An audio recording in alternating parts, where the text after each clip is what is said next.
Hi, and welcome back. We're going to take a look at session hijacking, module 11. There are various attacks that are quite common. We looked at one of them, which is DOS, denial of service, and DDoS, distributed denial of service. Other very popular ones include cross-site scripting and also SQL injection. However, one of the most interesting ones is session hijacking, and it is commonly used by hackers to try to essentially kidnap a system. So let's take a look at session hijacking and how it works and how we can help prevent it. Our module objectives for module 11 session hijacking include understanding session hijacking concepts, understanding application level session hijacking, understanding network level session hijacking, overview of session hijacking tools, and understanding different session hijacking countermeasures. As always, of course, countermeasures are important. Our module flow will proceed initially, as always, with taking a look at concepts or session hijacking concepts. What is session hijacking?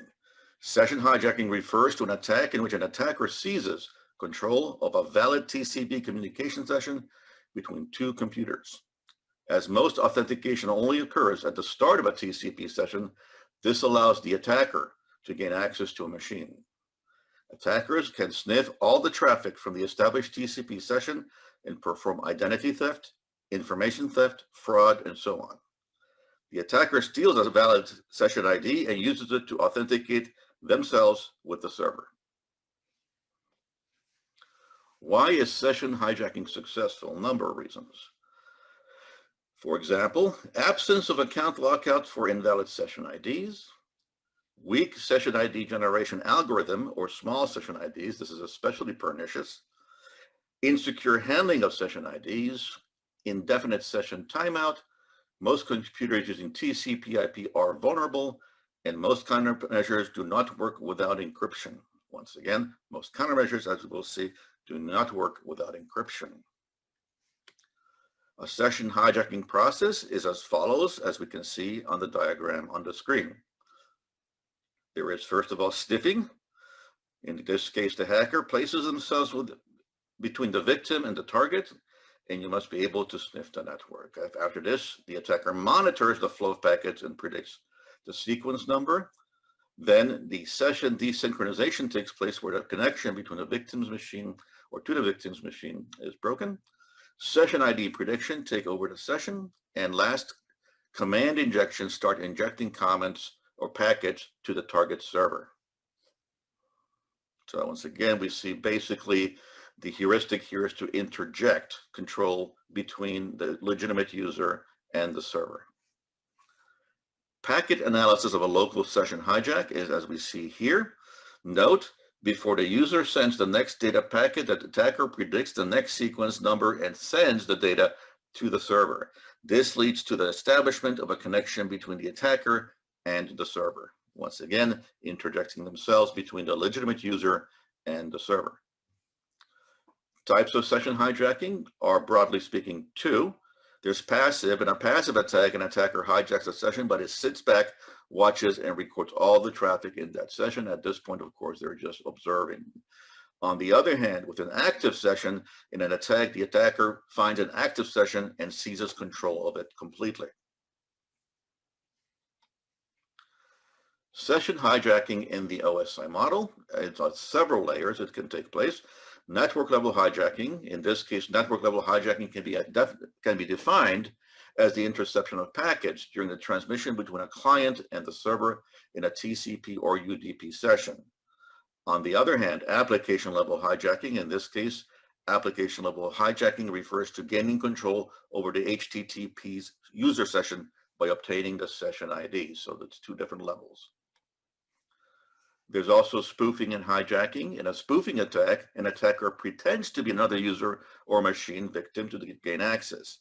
The attacker does not seize control of an existing active session. Instead, he or she initiates a new session using the victim's stolen credentials. On the other hand, with hijacking, session hijacking is the process of seizing control of an existing active session. The attacker relies on legitimate users to create a connection and authenticate. As we see in the lower part of that hijacking session diagram, we have once again the attacker pretty much taking over the connection by interjecting themselves between James, the victim, and the server.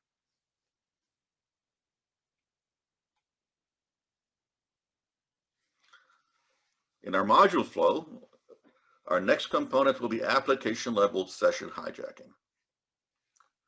Application-level session hijacking. In a session hijacking attack, a session token is stolen or a valid session token is predicted to gain unauthorized access to the web server. So notice once again, the actual process involves either stealing a token, which has already been issued and is authenticated, or on the other hand, predicting the next token and using that to interject it into the stream. A session token can be compromised in various ways. For example, session sniffing, man-in-the-middle attack, cross-site scripting, XSS attack, session replay attack, CRIME, crime attack, predictable session tokens, man-in-the-browser attack, cross-site request forgery attack, session fixation attack, and forbidden attack. And last, session donation attack. Compromising session IDs using sniffing and by predicting session tokens. This can happen in a variety of ways. For example, you can be compromising session IDs using sniffing. In this case, an attacker uses a sniffer to capture a valid session token or session ID. The attacker then uses the valid token session to gain unauthorized access to the web server, as we see in the diagram below that. On the right, however, we have compromising session IDs by predicting session tokens. Attacker can predict session IDs generated by weak algorithms and impersonate a website user. This is going to be a recurring theme here. By far the more efficient method here is, in fact, to predict the session ID, but in that case, you need to know the algorithm and extrapolate from that in order to predict the next session ID. This can happen, of course, if that algorithm is weak or ineffective. Attackers can analyze variable sections of session IDs to determine a pattern. The analysis performed manually or using various cryptoanalytic tools. Attackers collect a high number of simultaneous session IDs to gather samples in the same time window and to keep the variable constant. One thing to note here, even though cryptoanalytic tools are used, this is far, far, far easier than actual cryptoanalysis on a strong encryption scheme. How to predict a session token? Most web servers use custom algorithms or a predefined pattern to generate session IDs. An attacker guesses the unique session value or deduces the session ID to hijack the session. Here we see first captures. An attacker captures several session IDs and analyzes the pattern. And secondly, based upon this, they extrapolate in order to predict the next session ID. So for here, we see predicts at 16:25:55 on August 23rd, 2019. The attacker could successfully predict the session ID. Unfortunately, this slide does not give us the particulars of how this is done or the algorithm that was compromised. Compromising session IDs using man-in-the-middle attack. The man-in-the-middle attack is used to intrude into an existing connection between systems and intercept the messages being exchanged. In this case, attackers use different techniques and split TCP connections into two connections, client to attacker, attacker to server. And once again, we see these classic heuristic here of the attacker interjecting themselves between the victim and the web server. After the interception of the TCP connections, an attacker can read, modify, and insert fraudulent data into the intercepted communication stream. In the case of HTTP transactions, the TCP connection between the client and the server becomes the target. Compromising session IDs using a man-in-the-browser attack. In this case, the man-in-the-browser attack uses a Trojan horse to intercept the calls between the browser and its security mechanisms or libraries. It works with already installed Trojan horse and acts between the browser and its security mechanisms. Its main objective is to cause financial deceptions by manipulating transactions of internet banking systems.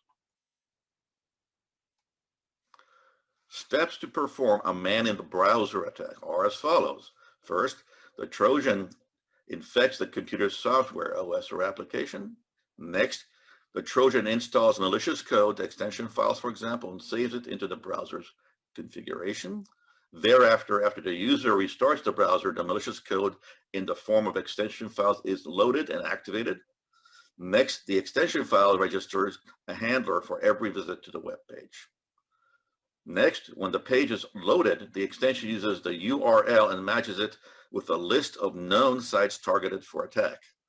The user logs in securely to the website. The Trojan registers a button event handler when a specific load is detected for a specific pattern and compares it with its targeted list.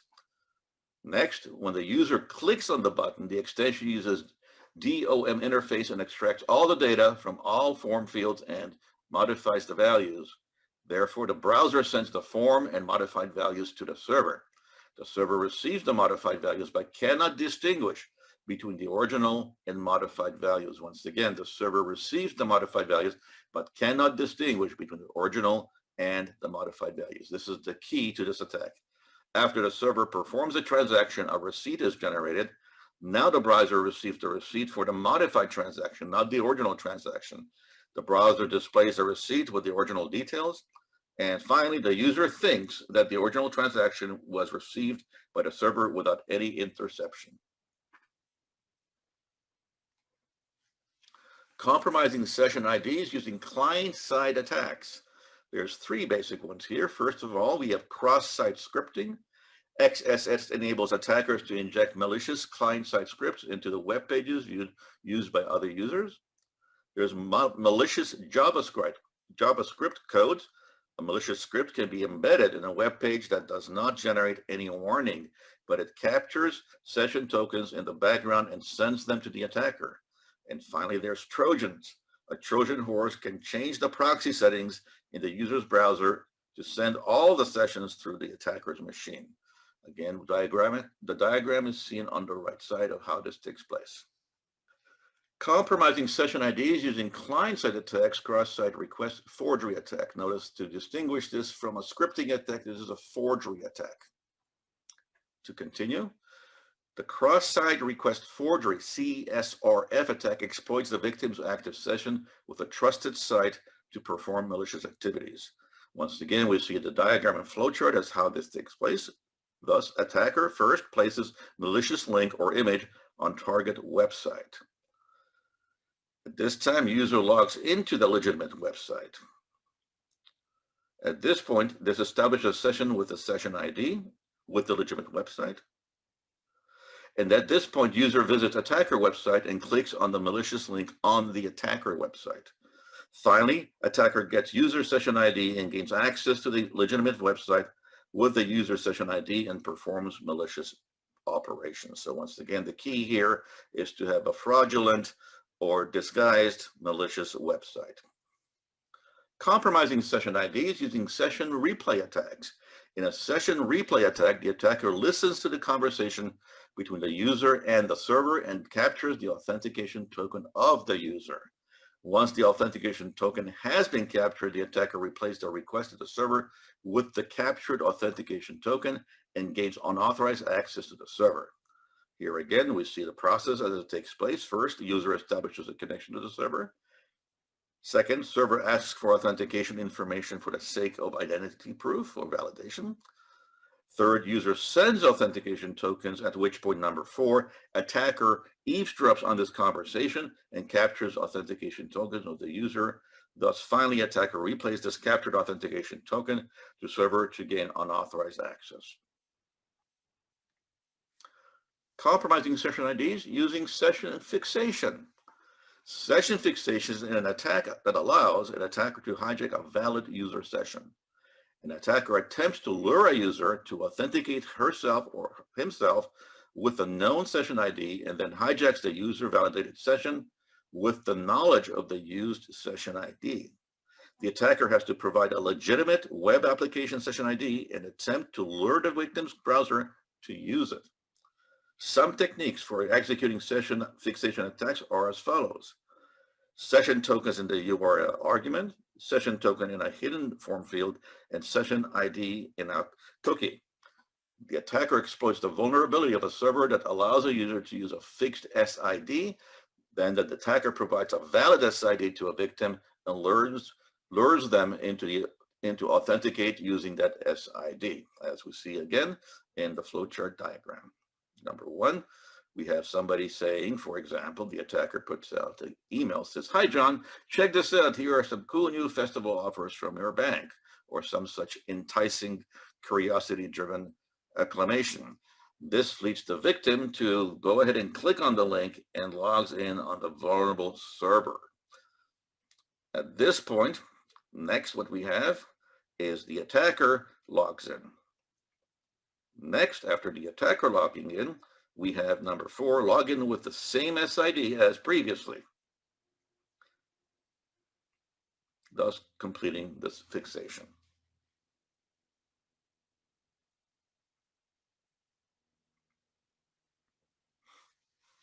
Session hijacking using proxy servers. An attacker lures the victim to click on a bogus link which looks legitimate but redirects the user to the attacker's server. The attacker forwards the request to the legitimate server on behalf of the victim and serves as a proxy for the entire transaction. The attacker then captures the session's information during the interaction of the legitimate server and user. As we see again on the diagram flowchart, first the attacker sends email with a malicious link against something enticing, like here's a 50% discount coupon for Amazon, valid for the next 10 seconds. Victim then goes ahead and clicks, redirects the user to attacker server. Once this is done, the attacker server forwards request to the actual legitimate server on behalf of the victim, thus serves as a proxy. Thus we have the next situation where the attacker server serves as a proxy for the entire transaction and the legitimate server is thus used inappropriately. Session hijacking using CRIME, C-R-I-M-E attack. Compression ratio info leak made easy is the actual acronym. CRIME, compression ratio info leak made easy, is a client-side attack that exploits the vulnerabilities present in the data compression feature of protocols such as SSL, Secure Socket Layer, /TLS, SPDY, and HTTPS. Attackers hijack the session by decrypting secret session cookies. Note, they are not decrypting the actual encryption keys or thereof. They are decrypting secret session cookies. The authentication information obtained from the session cookies is used to establish a new session with the web application. In this case, again, we see a diagram with a flowchart. First, the attacker tricks the victim to click a malicious link which contains malicious CRIME JavaScript. Next, this establishes an HTTPS connection between the victim and the server. At this point, the attacker sniffs HTTPS traffic and captures the cookies, and thereby executes the attack, as we see on the center lower layered diagram. By way of further explanation, a cryptographic nonce is typically a pseudo-random number that's generated, such as to be used only once per session. In order specifically to avoid these types of situations and attacks, it might behoove you to take a closer look and drill down into exactly how are cryptographic nonces reused by an attacker if in fact the very function of a cryptographic nonce is to prevent reuse. Moving on. Session hijacking using session donation attack. In a session donation attack, an attacker donates their own session identifier, SID, to the target user. The attacker first obtains a valid SID by logging into the service and later feeds the same SID to the target user. This SID links the target user back to the attacker's account page without any information to the victim. Once again, the victim is in the dark, so to speak, as what's going on. The flowchart, as we see in the diagram on the bottom, runs as follows. First, we have the first part with the attacker logs into the service and establishes a legitimate connection.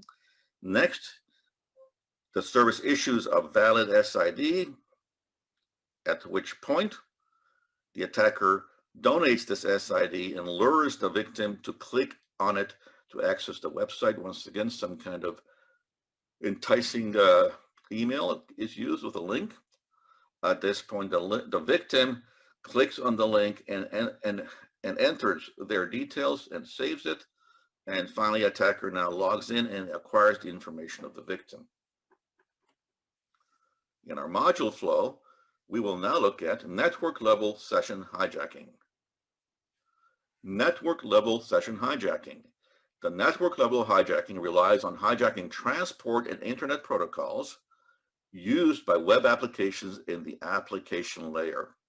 By attacking the network level session, the attacker gathers some critical information which is then used to attack the application level sessions.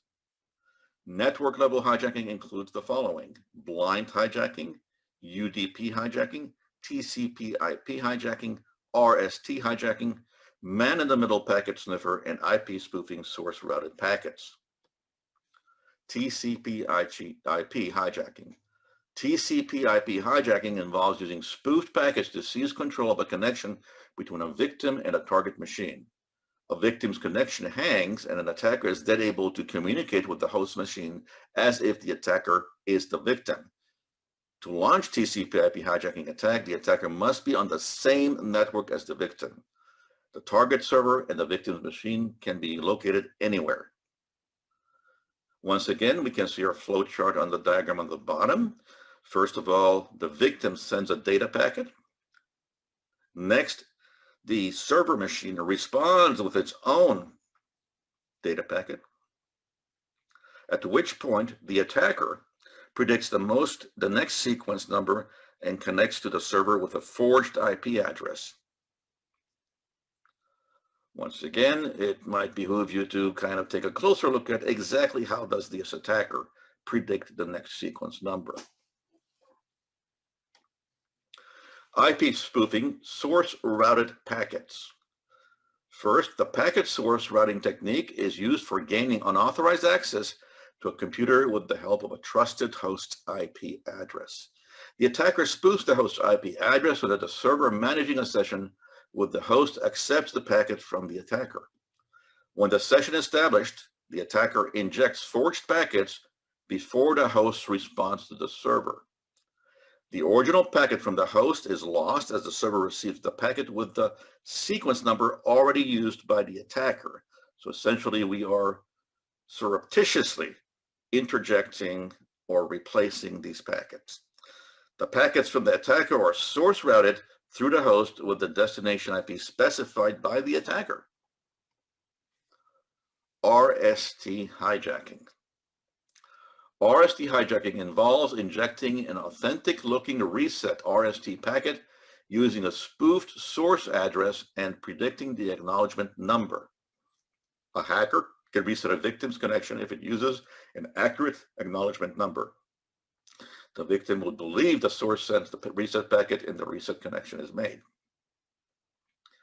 RST hijacking can be performed using packet crafting tools such as Colasoft Packet Builder and TCP/IP analysis tools such as TCP dump. And again, we see the flowchart on the bottom of how this takes place. First of all, we have the victim machine sending the data to the server. Then the server machine responds, wherein attacker spoofs the IP address of the server machine, and thus attacker predicts the ACK number and sends RST to reset the connection on the victim. Blind and UDP hijacking. Blind hijacking. An attacker can inject malicious data or commands into the intercepted communications in the TCP session, even if the source routing is disabled. The attacker can send the data or commands, but has no access to see the response. Thus the term blind, as we see in the diagram on the left.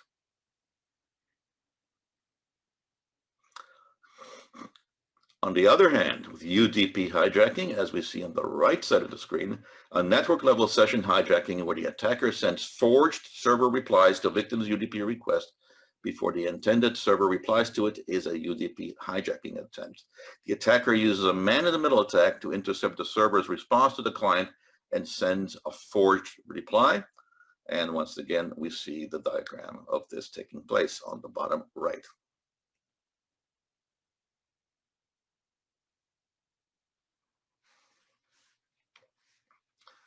MITM attack using forged ICMP and ARP spoofing. In this attack, the packet sniffer is used as an interface between the client and the server. An attacker changes the default gateway of the client's machine and attempts to reroute packets. The packets between the client and server are routed through a hijacker's host using two techniques as shown below. These techniques are, on the one hand, forged Internet Control Message Protocol. It is an extension of IP to send error messages where the attacker can send messages to fool the client and server. On the other hand, address resolution protocol spoofing includes the following, where the ARP is used to map the network layer address, IP address, to link layer addresses or MAC addresses.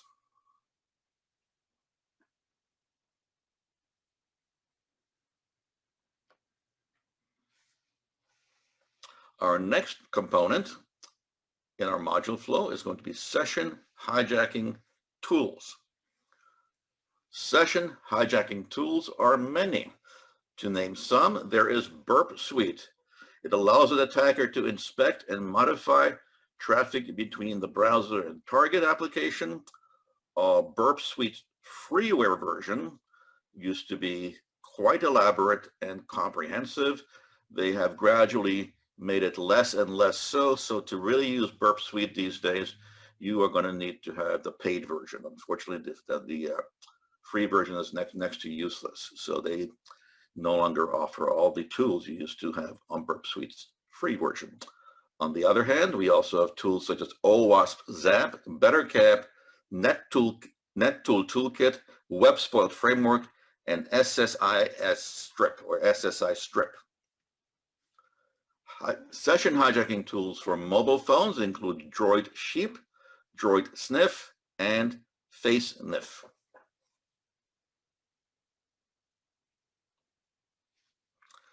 Finally, we come to our last component and look at countermeasures. As always, of course, we need to find out how can we protect our systems from these types of attacks. So first of all, we have session hijacking detection methods. The detection methods could include the following. On the one hand, you could have a manual method using packet sniffing software, or an automatic method such as an intrusion detection system, IDS, or intrusion prevention system, an IPS. To look further into this in some more detail, protecting against session hijacking. There are many tactics and measures that can be used, or countermeasures. These include the following. Use a secure shell, SSH, to create a secure communication channel. 2. Implement logout functionality for the user to end the session.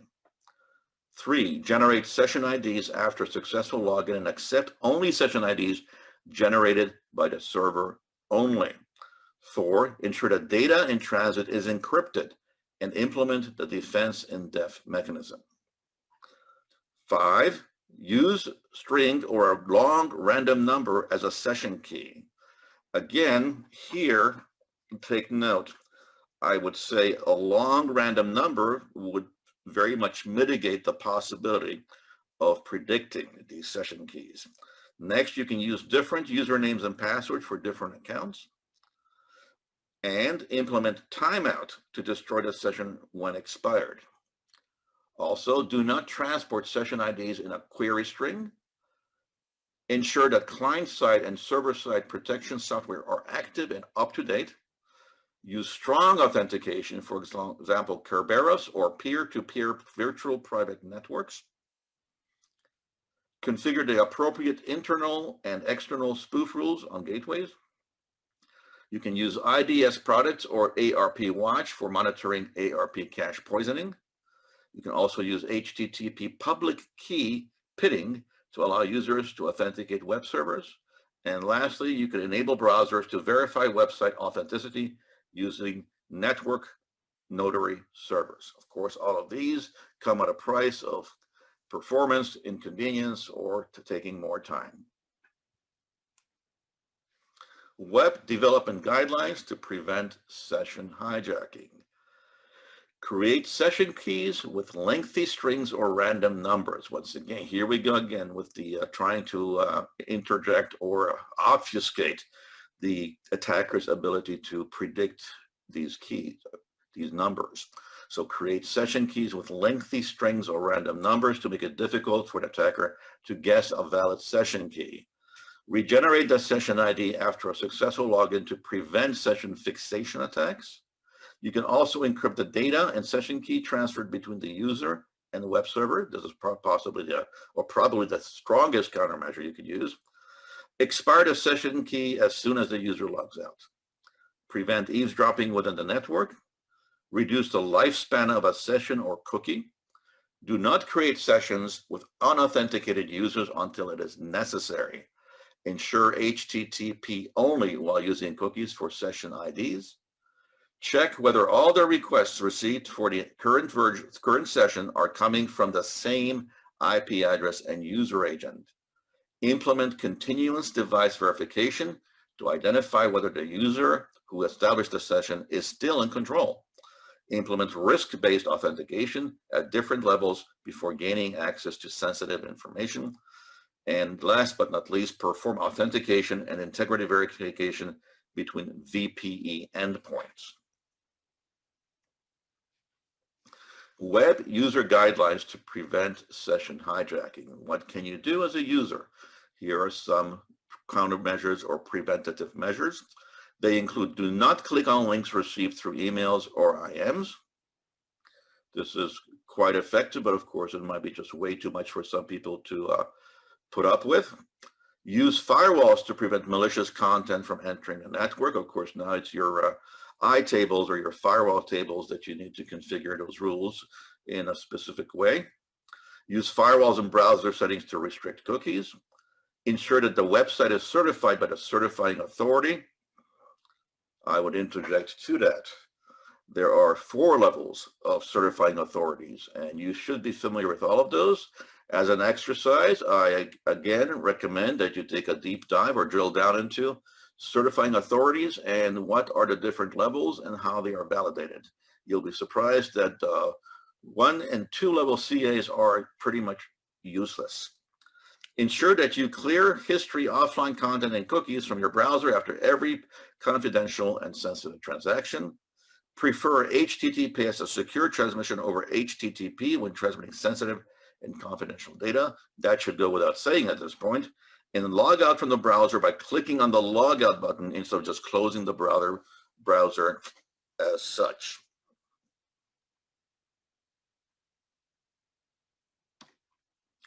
Session hijacking detection tools. 2 of the most prominent and effective include Alien Vault USM. Alien Vault USM delivers threat detection, incident response, and compliance management across cloud, on-premises, etc. On the other hand, we have our old friend, Wireshark. Wireshark allows you to capture and interactively browse the traffic running on a computer's network. My recommendation is actually use the 2 of them in tandem. At the bottom, we see further tools. Session hijacking detection tools include Checkpoint, IPS Software Blade, and Logarithm. Alien Vault and Logarithm, by the way, are much, much more than just detection tools. These are SIMs and are fairly comprehensive security, information, event management systems. Alien Vault is one of the more prominent ones, Logarithm also so, and perhaps the most elaborate one in my experience is IBM's QRadar, which is not presented here. Approaches causing vulnerability to session hijacking and their preventative solutions. Okay, here's what you can do to invite this type of hijacking and what can you do to disinvite or prevent. First, as always, we have our old friend Telnet and our login. Telnet, again, very convenient, shall we say, protocol, but highly, highly, highly insecure. In order to prevent that, OpenSSH or SSH secure shell should be used instead. Note, it sends encrypted data and makes it difficult for an attacker to send the correctly encrypted data if a session is hijacked. So again, err on the side of caution, use OpenSSH or SSH secure shell instead of Telnet, even though again, Telnet is far more convenient in most instances. Next, we have FTP. And with FTP, of course, everything goes in clear text or plain text. Solution, use SFTP or secure FTP, AS2, MFT, or FTPS. Implementing these protocols reduces the chance of a successful hijack by sending data again using encryption and digital certificates. HTTP, as opposed to HTTPS, of course, is insecure. HTTP being insecure, you want to, if in fact, implement that with SSL, secure socket layer. At the time of this recording, that is no longer considered all that secure. It's been deprecated in favor of TLS, transport layer security, and in fact, TLS 0.3 is the current desirable standard for extra security in this arena. It reduces the chances of a successful hijack. Next, we have IP. Instead, use IPsec. This prevents hijacking by securing IP communications. Next, you have any remote connection. Solution, VPNs. Implementing encrypted VPNs such as PPTP, L2PT, and IPsec for remote connection prevents session hijacking. Now, a few comments on VPNs which perhaps bear repeating. Number one, in the conversion from IPv4 to IPv6, several VPNs were found to be leaking supposedly protected information. So that's the first thing about VPNs you should know. Another thing about VPNs, if it's a free VPN, they are in fact recording you in the sense that a free VPN needs to make money. So in fact, they do keep a digest of what sites you're going to, and they sell that in order to make money with so-called advertisers. So in fact, were a VPN that is a free VPN subpoenaed by law enforcement about where have you been, they could in fact extract that information and provide it.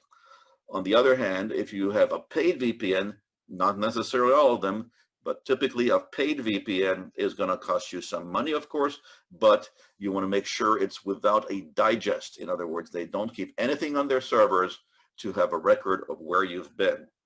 With, again, a VPN, it is your ISP that's in the blind, but not necessarily the VPN vendor. Moving along, SMB, server message block. Instead, use SMB signing. It improves security of the SMB protocol and reduces the chances of session hijacking. Lastly, with a hub network, we have a problem, so we use a switch network instead. It mitigates the risk of ARP spoofing and other session hijacking attacks. Typically, hub networks are being deprecated in favor of switch networks anyway. Approaches to prevent session hijacking. Here are some. First, HTTP Strict Transparent Transport Security, HSTS. HTTP Strict Transport Security is a web security policy that protects HTTPS websites against MITM attacks or MITM attacks. It allows web servers to enforce web browsers to interact with using secure HTTPS protocols. And we have on the right, as always, our diagrams to show this. Next, you have token binding. When a user logs onto a web application, it generates a cookie with an SID called a token. Token binding protects client-server communication against session hijacking attacks. And finally, we have HTTP public key pinning, HPKP. HPKP is a trust on first use technique used in an HTTP header. HPKP allows a web client to associate a specific public key certificate with a particular server to minimize the risk of MITM attacks. Notice it doesn't 100% prevent it, but it does significantly minimize that risk. Again, on the right, we have the diagrams to show these processes.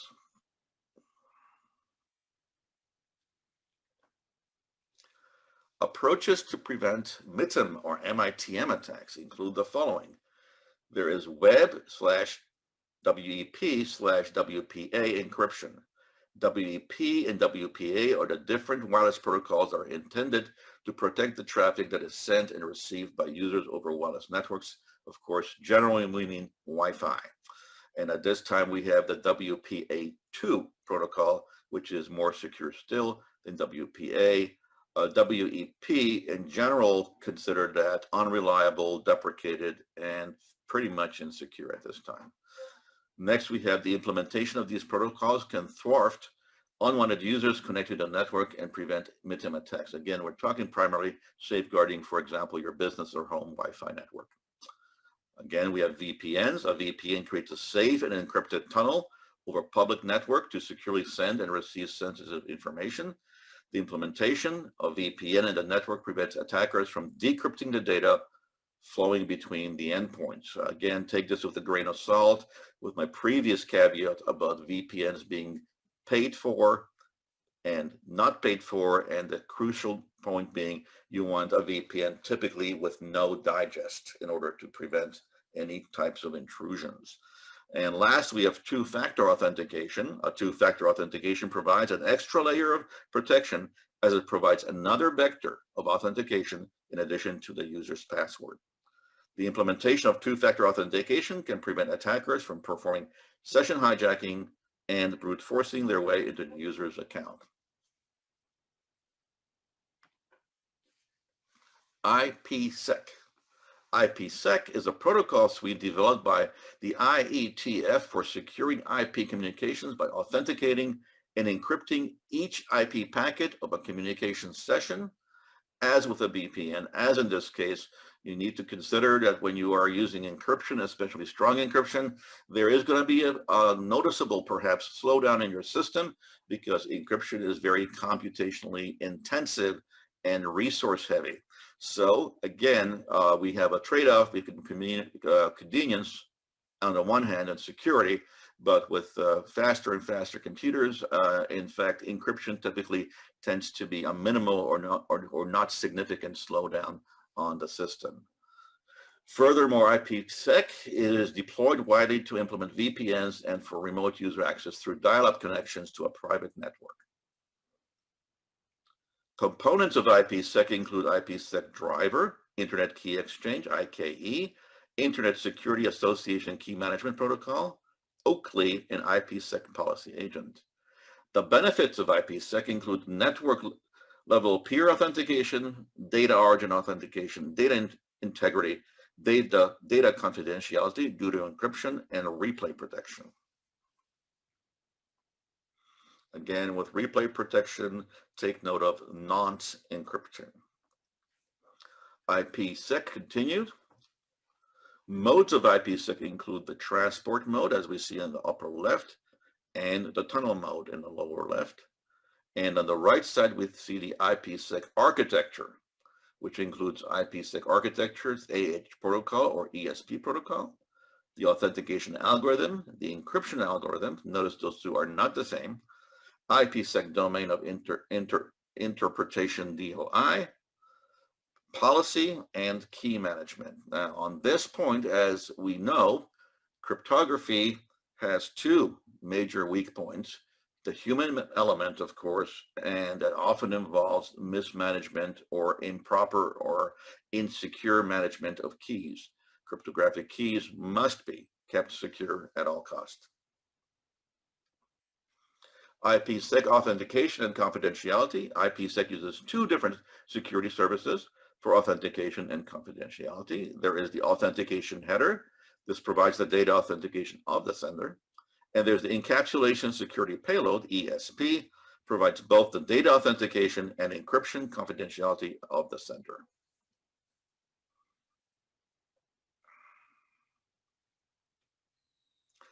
Session hijacking prevention tools, again, are many, but some of the more common ones are CXSAST, is a unique source code analyzer solution that provides tools to identify, track, and repair technical logical flaws in the source code. On the other hand, you have Fiddler. Fiddler is used for the security testing of web applications, such as decrypting HTTPS traffic and manipulating requests using MITM or MITM decryption techniques.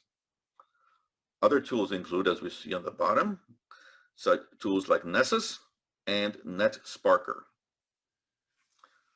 To summarize our module, Session Hijacking, Module 11, in this module we have discussed the following: session hijacking concepts and different types of session hijacking, application level and network level session hijacking attacks, various session hijacking tools, how to detect, protect, and defend against session hijacking attacks, as well as various session hijacking detection and prevention tools.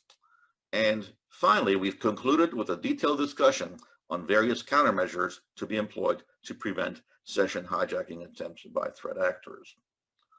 In the next module, we will discuss in detail how attackers, as well as ethical hackers and pen testers, evade network security components such as IDS and firewalls to compromise the infrastructure.